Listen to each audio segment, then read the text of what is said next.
Dream Team? It's your boy D Neal back with another reaction video, guys. Here we are we done with the 2010s. I'm guessing this is irresponsive. We done with the 90s, and I reacted to multiple we done with the 90s videos, so I felt like it was only right. I checked out some of it. We done with the 2010s. We done with the 2020s. So I thought it's only right that I react to response. I think it's funny how this war has absolutely started. This is going to be fun and interesting to check out. Before we do, make sure you subscribe, ring notification bell, get the video a thumbs up. Let's do it. I'm sure you guys know by now, there's a common trend on social media of downplaying past eras, most notably the 80s and the 90s. And how so-called fans are doing this, they're looking at lowlights, cherry-picking games here, there, bad plays, turnovers, missed shots, etc. Oh, the thing is, Jordan ain't got no left. We done with the 80s. Watch this. Check this move out. He behind the backboard. What he doing? Now, if your IQ is above room temperature, you know this type of analysis is the bottom of the barrel. As for any era in NBA history, there is lowlights. And to the fans doing this, I just want to give you guys a warning. Back in the 2010s, there was an entire show and segment on TNT dedicated to lowlights. Airball. Shaq to the Fool, bro. Love Shaq to the Fool. JaVale McGee. JaVale McGee is the #1 star of Shaq to the Fool, dog. Oh, I wish we brought Shaq to the Fool back, dog, because I would die every time I watch it. Shaq to the Fool. Here's our latest installment. Out of there by Abia. Rule. He transition, walks into the three, hits the floor, no call, and then an errant pass by Nurse. Staying in front. Ball gets away. Oh my God! He thought it was just gonna go out of bounds. I ain't gonna lie, I did that one time when I was a freshman in high school. Never did it again. Oh, this is crazy, dog. I didn't want to see that. They said I ain't even. How you didn't see that? What you mean I ain't even see that? I didn't want to see that. Man, one. No, he only moved once, twice, three, four. Come on, man. Step back. 1, 2, 3, 4. Come on, man. And one thing I do want to go more in depth with is superstar players from different eras who transcended multiple eras. Yeah. Most notably, Michael Jordan and John Stockton, as I think both these players are kind of the perfect guinea pig of how players can adapt to different eras. And first, looking at John Stockton, his Jazz team in '98, which some call a bad opponent for Jordan. That same Jazz team swept a Lakers team that won 61 games, had Shaq, Kobe, Eddie Jones, and Nick Van Exel. Shaq at that point, smack dab in the middle of his prime. Kobe Bryant, not there yet, but still an all-star. Eddie Jones, Nick Van Exel, all-star players. John good squad. That's a good squad. Malone, also that same age. Beautiful. Swept this Lakers team with tons of talent and great players in the next decade. And I mean to forget that same Jazz team with an old John Stockton beat the Tim Duncan, Dave Robinson Spurs 4-1. The fact John Stockton's Jazz defeated Tim Duncan and Kobe, the two best players of the 2000s, speaks volumes of how good the 90s actually were. I mean, they were absolutely dominant in the 2000s. I guess I mean, LeBron, D-Wade did come in 03, you feel me? I'm going to let you have it, though. Keep it going. And I think getting down to the main issue of this, when someone sees Jeff Hornacek, John Stockton, two white guys kind of scrawny, they write them off. But again, if you're going to write these guys off, look at the current era of NBA players. Nikola Jokic is a walking 30, 10, and 10. You look at his body, his physique, looks like the white Fat Albert. on the basketball court. Not anymore. Nikola Jokic actually looks pretty good now. There was a point in time where Nikola, he was a walking bucket and he was out of shape, and it was like he was still a walk. But now Nikola, he's definitely slimmed up. Definitely looks a lot more in shape. Nikola's a monster. He's an absolute monster. He's a problem. Harden in Houston, problem. Just couldn't win. Could put up crazy numbers, but he couldn't win. But man, he was disgusting, dog. Can dominate off pure skill. Even someone like James Harden, who's also highly skilled. Harden at this point, a little chunky, overweight, and still a walking 20 and 10. And looking past James Harden, Nikola Jokic, the guy who debunks the "we know what the '90s" myth the most is, of course, Michael Jordan. As in Jordan's career, drafted in '84, peaked in the '90s, and still played in the early 2000s. And in all those eras, to my knowledge, he's the only player all time to score 50-plus points in 3 different decades. That's crazy. If the '80s, '90s were trash, how could Jordan in the 2000s versus players who played in the 2010s be that dominant? And I want to do some player comparisons versus Jordan head-to-head to debunk this myth thoroughly. Michael Jordan, age 39 and 40, played the infamous Jason Terry. Now, the Jet in 02, in his prime at around 19 points per game, his best individual seasons. And despite that, versus Michael Jordan head-to-head, Jordan outscored him, was a better passer, had more rebounds, and shot better from the field with much better defense. I never watched the Jet in 02. I guess I got into basketball really when D-Wade came into the league. That's my favorite player all time. Love D-Wade. Special. So I didn't watch much of it. I didn't think I watched it. Now, Jordan destroying a prime Jason Terry, the best version of Jason Terry. Why is that so important? Because that same player, that same Jason Terry, 8 years later in the NBA Finals would outplay and outscore some people's GOAT. Yeah. This right here I will is give this proof. I'll give this. LeBron did that final. Up until that finals, he was amazing. That finals, he choked. I will put that as a black mark on LeBron's legacy. But I guess he needed that choke to take his game to a completely different level. That it was like, ain't nobody effing with me. You feel me? Like, he ain't choked since. You feel? He might have lost finals. But it ain't never been because of him since that finals, god dang it. Michael Jordan could transcend any era. As if he outplayed Jason Terry, who outplayed LeBron James. What does that say about the 1990s? And for someone like Terry, not a freak athlete, never an all-star, not even a top 25 scorer at any point in his career, for him to outclass the bigger, stronger, and faster player, how is that possible? For Magic, what do you expect from LeBron tonight? I want to see him, Stewart, have some fun. Get into his defense because the key is, can he stop Jet was Jason killing. Terry? Jet was killing, dog. Can he stop Jason Terry? The fat Magic Johnson had to question LeBron James stopping Jason Terry. I mean, what are we doing here, folks?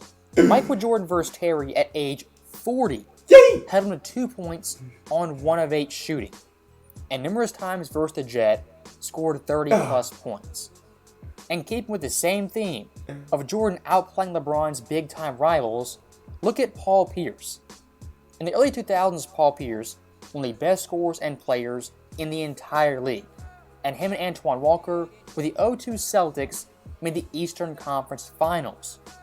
Despite Boston being a pretty good team, Pierce averaging 26 points per game, an all-star at his peak, Jordan still held Pierce to a standstill in their individual matchups. And if you compare Jordan to himself versus Paul Pierce, increased level of play where Paul got worse in multiple aspects. And Paul Pierce being a guy drafted in the late 90s, in the 2000s and 2010s, even the late 2010s. He's one of the perfect guys to ask about 90s defense and how hard it is compared to today's NBA. First off, when I got into the league, you could do a little more grabbing, a little more hand checking, and a little more when you run across the lane, you would get that bump. And they would never call that. And you look at this. Scottie Pippen's hands all over. That's no foul. Look at this. Today, the advantage is to the offense today because people love watching offensive plays. Rightfully so. Whereas in the 90s, it was definitely tougher. And Paul Pierce, much like Jason Terry, not a freak athlete, slow, kind of had a YMCA game. And still in the 2010s, according to LeBron James, was his biggest rival.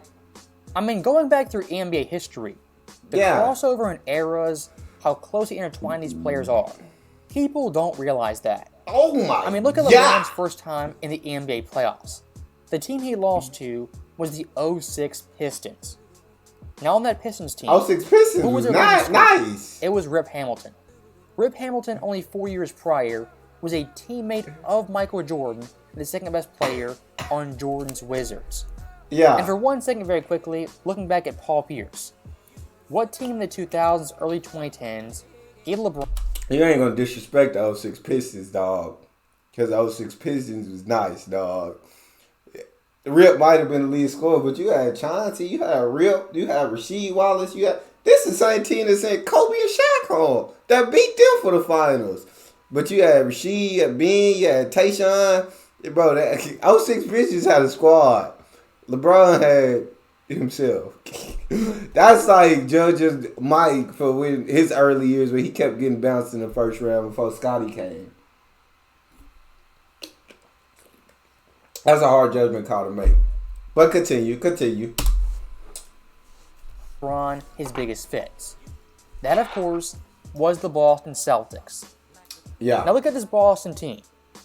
Paul Pierce, drafted 99, played versus Jordan on the Wizards.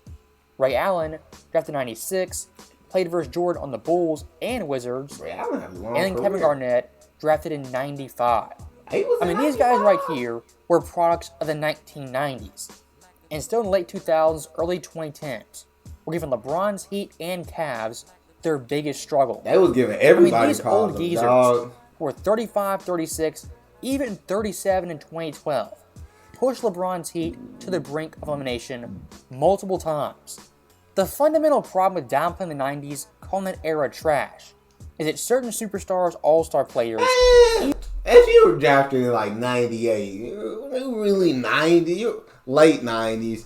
But I understand the point he's trying to make, and I completely, like, the 90s were not a trash era of basketball, dog. Like, definitely superstars who transcended eras. If you're a true superstar, dog, you can play in any era of basketball and be truly great. And I 100% believe that. Your game is limitless to whatever era you could adjust your game to play in. 100% agree with that. I do think today's players are more skilled. For sure, offensively. And I think defensively, you're just not allowed to play the same type of defense. If you were, I think there would be a lot more defensive players in the league today. Like, a lot of great defensive players if you're allowed to put your hands on people, if you're allowed to rough people up, if you're allowed to do all that. But yeah, I think the game is an entertainment product, and the people at the top saw, hey, offense is getting more ratings than defense, so we need to make the game more in favor of offense, and that's what they decided to do, and that's the product now. It's just a different product than what they had in the 90s, for sure. Even role players played one of the 2000s, if not 2010s. And in some cases, a guy like Vince Carter made it all the way to the 2020s. Yeah, Vince Carter. And Vince, much like Paul Pierce, Jesus, he's seen everything, experienced all different eras and types of play. And to Vince's credit, he has reverence for all those eras, especially the 90s and early 2000s. Bad boys and all that. He averaged 30 when they weren't really calling fouls, touch fouls, and all that. Now, just imagine putting guys like Iverson, even early Kobe, like guys in that era. We're talking about back in that day who didn't really get the call. Like, they had the no blood, no foul type mentality. When we walked in, that's what referees would say to you. Are you bleeding? Well, quit crying. That's kind of what it was. So I just think You take those guys who used to take a beating and average those numbers, put them in that game today, and what would it be like for them? You know, do you add 5, 10 more points to their average? So that right there is the end of the video. And once again, looking at different eras, different superstars, I mean, tons of these guys played in the late 90s, mid-90s, also 2000s, and even 2010s. Such a nice pull-up. That alone shows you guys, players can transcend eras and adapt in real time. Agreed. And in fact, Michael Jordan was out playing Jason Terry, Paul Pierce, big-time rivals of LeBron James. That speaks volumes. So, as always, thank you guys for watching. Hope you enjoyed it. I'll see you next time. Yeah, I agree with the statement he made at the end, basically. Players can transcend eras. And yeah, Mike, although the Wizards team was trash that he was on and they really didn't make any noise at all, Mike played good. Mike played good, just the team was a bad team. So, what can you do? You feel me? What do you do? Every superstar, you need a great team to win. It's a part of the game, but I mean, I think it's gonna continue to be a war. I think it's gonna until people want to recognize all eras of basketball and appreciate the greatness and appreciate the product. But if one side continues to say that one side is trash, the other side is gonna continue to rebuttal and say the other side is trash. And everybody gonna continue to get disrespected, and I guess eras are gonna keep getting disrespected. And only thing that suffers is the game of basketball and the history of all the greatness that we've had in the game and the greatness that we have today.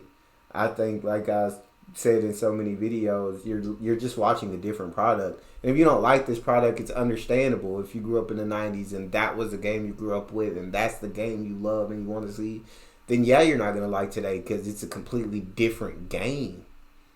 It's not the same game. And if you love today, you know what I'm saying, you enjoy the product today, and you try to go watch film in the 90s, you're not going to enjoy it because it's a completely different game.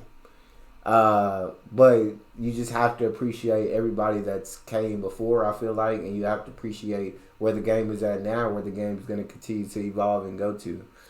But I liked it. I'll keep reacting to everything was trash. Like 2020s was trash, 90s, 80s trash. I'll keep reacting to it all because it's just fun and funny to hear people's arguments and hear people's comparisons and analytics and everything. That's all we got. Make sure you guys subscribe, ring notification bell, get a video a thumbs up. It's your boy Neal, out.